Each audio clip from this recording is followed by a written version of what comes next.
Budidaya bawang merah dengan benih.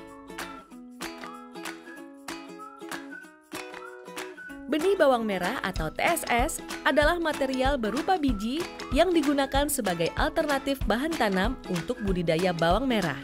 Budidaya TSS diakui lebih mudah, murah, dan menguntungkan.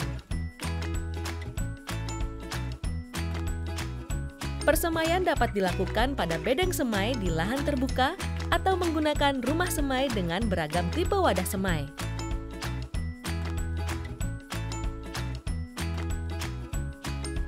Siapkan bedengan dengan panjang 10 meter, lebar 1 meter, dan tinggi minimal 30 cm. Tabur sekam padi setebal 20 cm, buat titik api dengan jarak 1 meter, dan lakukan pembakaran sekam di atas bedengan untuk meningkatkan keremahan bedeng semai serta meminimalisir pertumbuhan gulma dan serangan patogen pengganggu dalam tanah. Biarkan sekam menjadi arang selama kurang lebih 1 malam. Setelah sekam terbakar sempurna, siram bedengan dengan air, lalu gemburkan menggunakan cangkul kecil. Ratakan bedengan hingga siap digunakan untuk persemaian. Selain itu, kita juga dapat menggunakan arang sekam yang sudah jadi dengan proses penggemburan yang sama seperti sebelumnya. Buat alur atau larikan dengan kedalaman 1-2 cm dan jarak antar alur 10 cm. Taburkan benih di alur secara merata. Bedeng semai seluas 1000 meter persegi dapat digunakan untuk menyemai benih sebanyak 5 kg. Tutup benih dengan sekam di alur semai. Siram bedengan menggunakan gembor dengan curah halus. Pasang sungkup plastik berwarna transparan, tutup ketika hujan, dan buka apabila cuaca cerah. Bibit akan tumbuh merata 5-7 hari setelah semai. Persemaian yang baik ditandai dengan terangkatnya cangkang biji bawang merah.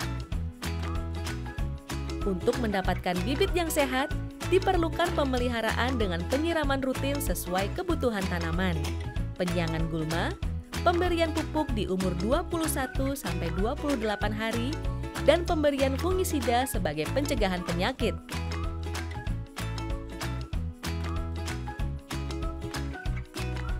Siapkan rumah semai dari bambu dengan lebar 1 meter dan tinggi 1 meter dari permukaan tanah dan beragam tipe wadah semai. Siapkan media semai berupa arang sekam, kompos, dan tanah humus dengan perbandingan 1:1:1, lalu campur merata media tanam tersebut. Persemaian dapat dilakukan langsung di rak atau menggunakan wadah semai seperti kotak kayu, kotak plastik, kokeran daun pisang, kokeran plastik, atau tray. Untuk menyemai langsung di rak, lakukan penaburan benih dengan sistem alur melintang bedengan dengan jarak alur antara 10-15 cm. Benih yang diperlukan adalah 1 gram per alur 1 meter. Untuk menyemai di alat lainnya seperti tray atau kokeran daun pisang, letakkan 2-3 benih setiap satu lubang. Lakukan perawatan persemaian dengan penyiraman rutin yang disesuaikan kebutuhan tanaman. Membersihkan gulma, pemberian pupuk pada umur 21-28 hari setelah semai, dan pemberian fungisida jika diperlukan.